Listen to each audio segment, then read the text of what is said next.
Ladies and gentleman, ನೆಲ ಜಲ ಭಾಷೆಗಾಗಿ ಪ್ರಾಮಾಣಿಕ ಪತ್ರಿಕೋದ್ಯಮ ನೀವು ನೋಡ್ತಾ ಇದ್ದೀರಾ ಫೋಕಸ್ ಟಿವಿ. ಪ್ರತಿದಿನದ ಪ್ರಚಲಿತ ವಿದ್ಯಮಾನಗಳನ್ನ, ಅದರ ಒಳ ಹೊರಗಿನ ಒಳನೋಟಗಳನ್ನ ನಿಮ್ಮೆದುರು ತೆರೆದಿಡುವ ವಿಶೇಷ ಕಾರ್ಯಕ್ರಮವೇ ಎಕ್ಸ್ಪ್ಲೈನರ್. ನಾನು ಹಬೀಬ್ ದಂಡಿ. ಎಸ್ ವೀಕ್ಷಕರೇ, ಇವತ್ತು ಅಧಿವೇಶನ ಆರಂಭವಾಗಿದೆ. ಬೆಳಗಾವಿಯ ನೆಲದಲ್ಲಿ, ಬೆಳಗಾವಿ ಕುಂದಾನಗರಿಯ ನೆಲದಲ್ಲಿ ಇವತ್ತು ದೊಡ್ಡ ಮಟ್ಟದ ರೈತರ ಪ್ರತಿಭಟನೆಗಳು ಕೂಡ ನಡೀತಾ ಇವೆ.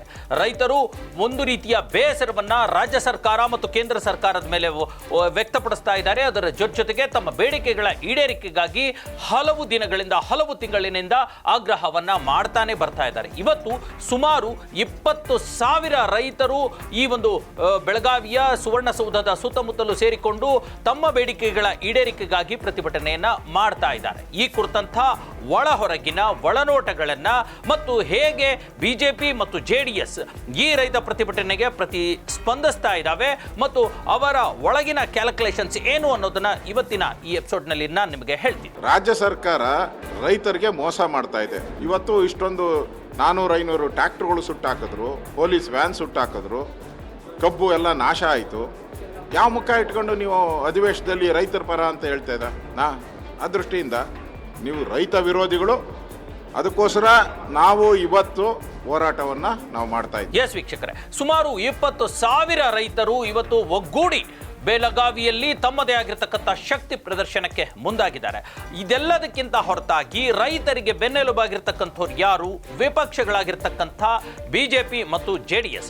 ಖಂಡಿತ ಬಿಜೆಪಿ ಈ ಒಂದು ರೈತ ಹೋರಾಟದ ಎಲ್ಲ ರೀತಿಯ ಒಂದು ಹಿನ್ನೆಲೆಯನ್ನು ಕೂಡ ತೆಗೆದುಕೊಂಡಿದೆ. ರೈತರನ್ನು ಒಗ್ಗೂಡಿಸುವಂಥದ್ದು ಮತ್ತು ರೈತರ ಬೇಡಿಕೆಗಳಿಗಾಗಿ ಆಗ್ರಹಗಳನ್ನು ವ್ಯಕ್ತಪಡಿಸುವಂಥ ಎಲ್ಲ ಕೆಲಸಗಳನ್ನ ಈಗ ಬಿಜೆಪಿ ಮಾಡ್ತಾ ಇದೆ. ಸ್ವತಃ ರಾಜ್ಯಾಧ್ಯಕ್ಷರಾಗಿರ್ತಕ್ಕಂಥ BY ವಿಜಯೇಂದ್ರ ಮತ್ತು ಬಿಜೆಪಿಯ ಪ್ರತಿಪಕ್ಷದ ಫ್ಲೋರ್ ಲೀಡರ್ ಕೂಡ ಆಗಿರ್ತಕ್ಕಂಥ ಅಶೋಕ್ ಮತ್ತಿತರ ಘಟಾನುಘಟಿ ನಾಯಕರು ಇವತ್ತು ಬೆಳಗಾವಿಯಲ್ಲಿ ಬೀಡು ಬಿಟ್ಟು ರೈತರೊಂದಿಗೆ ನಿಂತ್ಕೊಂಡು ಅವರ ಆಗ್ರಹಕ್ಕಾಗಿ, ಅವರ ಬೇಡಿಕೆಗಾಗಿ ದನಿ ಎತ್ತಲಿದ್ದಾರೆ. ಬಹಳ ಒಳ್ಳೆಯ ಕೆಲಸ ಮಾಡ್ತಾ ಇದ್ದಾರೆ. ಪ್ರತಿಪಕ್ಷವಾಗಿ ರೈತರ ಪರವಾಗಿ ನಿಂತಿರ್ತಕ್ಕಂಥ ಬಿಜೆಪಿಗೆ ನಾವೆಲ್ಲರೂ ಕೂಡ ಅಭಿನಂದಿಸೋಣ. ಇದರ ಜೊತೆಗೆ ಒಂದು ರಾಜಕೀಯ, ಇದರ ಹಿನ್ನೆಲೆಯ ಒಳಮರ್ಮಗಳು ಏನು ಅನ್ನೋದನ್ನ ನಾನು ನಿಮ್ಮ ಮುಂದೆ ಬಿಚ್ಚಿಡ್ತೀನಿ. ಪ್ರಮುಖವಾಗಿ ವೀಕ್ಷಕರೇ, ಬಿಜೆಪಿಯ ಈ ಒಂದು ಹೋರಾಟ ಕೇವಲ ಬೆಳಗಾವಿಗೆ ಸೀಮಿತ ಆಗಬಾರದು ಅನ್ನೋಂಥದ್ದು. ಯಾಕಂದ್ರೆ ನೋಡಿ, ಈಗಾಗಲೇ ಕಳೆದ ತಿಂಗಳು ಬೆಳಗಾವಿಯಲ್ಲಿ ಕಬ್ಬು ರೈತರು ದೊಡ್ಡ ಮಟ್ಟದ ಪ್ರತಿಭಟನೆಯನ್ನು ಮಾಡಿದ್ರು.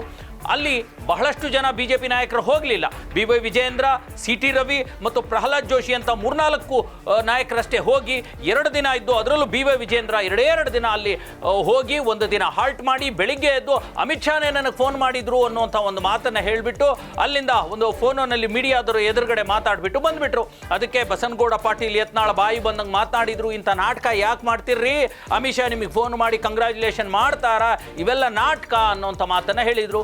ವಿಜಯೇಂದ್ರ ಅವರೇ ಯಾರಿಗೂ ಅವರದೇ ಇನ್ನೊಬ್ಬ ಹಾಸನದ ಮಾಜಿ ಶಾಸಕನಿಗೆ ಹೇಳಿಬಿಟ್ಟು ಅವರಿಂದ ಫೋನ್ ಮಾಡಿಸಿ ಅಮಿತ್ ಶಾ ಜೊತೆ ಮಾತಾಡೋ ಹಾಗೆ ನಾಟಕ ಮಾಡಿದ್ರು ಅನ್ನೋಂಥ ಆರೋಪವನ್ನು ನೇರವಾಗಿ ಮಾಡಿದ್ರು ಕಣ್ರಿ. ಅದೇನೇ ಆಗಲಿ, ಆ ವಿಜಯೇಂದ್ರರವರ ನಾಟಕ ಅಥವಾ ರೈತರ ಹಿಂದೆ ನಿಂತಿರ್ತಕ್ಕಂಥ ಅವರ ಒಂದು ಏನು ಧರ್ಮ ಇದೆಯಲ್ಲ, ರೈತರ ಧರ್ಮ, ಅದು ಅವ್ರಿಗೆ ಬಿಟ್ಬಿಡೋಣ. ಆದರೆ ಒಂದಷ್ಟು ಜನ ಅಲ್ಲಿ ಪ್ರತಿಭಟನೆಯಲ್ಲಿ ಭಾಗಿಯಾಗಿದ್ದರು. ಅದ್ರ ಜೊತೆಗೆ CT ರವಿ, ಪ್ರಹ್ಲಾದ್ ಜೋಶಿ ಬಿಟ್ಟರೆ ಇನ್ಯಾರು ಅಲ್ಲಿ ಹೋಗಲೇ ಇಲ್ಲ. ಈಗಾಗಲೇ ಫೋಕಸ್ ಟಿವಿ ಕುರಿತಂತೆ ದೊಡ್ಡ ಮಟ್ಟದ ದನಿಯನ್ನು ಎತ್ತಿತ್ತು. ಬೆಳಗಾವಿಯ ಸಂಸದರಾಗಿರ್ತಕ್ಕಂಥ ಮಾಜಿ ಮುಖ್ಯಮಂತ್ರಿ ಜಗದೀಶ್ ಶೆಟ್ಟರ್ ಒಂದು ದಿನ ಆ ಕಡೆ ತಲೆನೇ ಹಾಕಲಿಲ್ಲ. ನೀವು ಹೆಂಗಿದ್ದೀರಪ್ಪ, ಏನು ಮಾಡ್ತಿದ್ದೀರಿ ಬೀದಿಲಿ, ಬಿಸಿಲಲ್ಲಿ, ನೆರಳಲ್ಲಿ, ಈ ಗಾಳಿ ಮಳೆನಲ್ಲಿ ಕೂತ್ಕೊಂಡು ಅಂತಂದು ಹೇಳಿ ಮಾತು ಕೇಳಲಿಲ್ಲ. ಅದರ ಹೊರತಾಗಿ BS ಯಡಿಯೂರಪ್ಪ ಸೇರಿದಂತೆ ಯಾವ ನಾಯಕರು ಅತ್ತ ಕಡೆ ತಲೆನೇ ಹಾಕಲಿಲ್ಲ.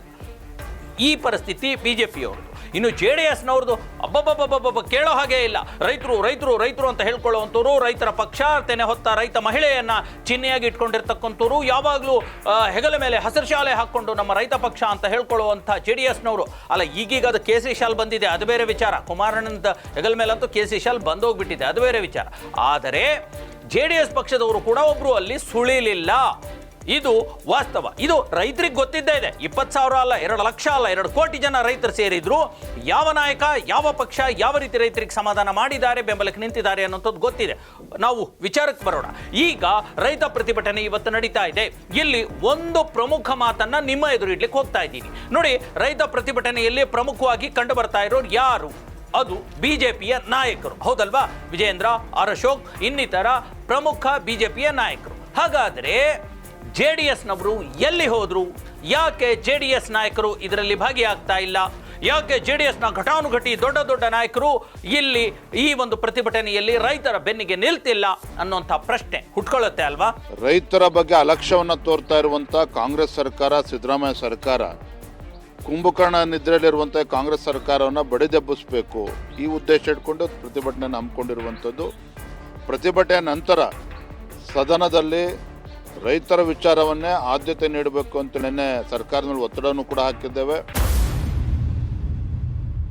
ಎಸ್ ವೀಕ್ಷಕರೇ, ಈಗಾಗಲೇ ಕುಮಾರಸ್ವಾಮಿ ಅವರು ನಾನು ಕೇಂದ್ರ ಸಚಿವ ಮತ್ತು ಅಲ್ಲಿ ಪಾರ್ಲಿಮೆಂಟ್ ಅಲ್ಲೂ ಕೂಡ ಅಧಿವೇಶನ ನಡೀತಾ ಇದೆ ಅನ್ನುವಂಥ ಒಂದು ಮಾತನ್ನು ಹೇಳಿ ದೆಹಲಿಯಲ್ಲಿ ಉಳಿದ್ಬಿಟ್ಟಿದ್ದಾರೆ. ಇಲ್ಲಿರ್ತಕ್ಕಂಥ ರಾಜ್ಯ JDS ನಾಯಕರು ಎಲ್ಲಿದ್ದಾರೆ? ಸುಮಾರು 18 ಜನ MLAಗಳು ಎಲ್ಲಿದ್ದಾರೆ? ಫ್ಲೋರ್ ಲೀಡರ್ಗಳು ಎಲ್ಲಿದ್ದಾರೆ? ಮಣ್ಣಿನ ಮಗ ಅಂತ ಕರೆಸ್ಕೊಳ್ಳುವಂಥ ದೇವೇಗೌಡರು ಎಲ್ಲಿದ್ದಾರೆ? ರೈತರ ಜೊತೆಗೆ ಇವತ್ತೊಂದಿನಾದ್ರೂ ನಿಂತ್ಕೋಬೇಕು ಅಲ್ವಾ? ಇಲ್ಲೇ ಇರೋದು ರಾಜಕಾರಣ. ವೀಕ್ಷಕರೇ, ಏನಾಗಿದೆ JDS ಮತ್ತು BJP ಒಂದು ಪಕ್ಷದ ನಡುವೆ, ಆ ನಾಯಕರ ನಡುವೆ ಹೊಂದಾಣಿಕೆಯಾಗಿಲ್ಲ ಅನ್ನುವಂಥದ್ದು ಸ್ಫೋಟಕ ಮಾಹಿತಿ.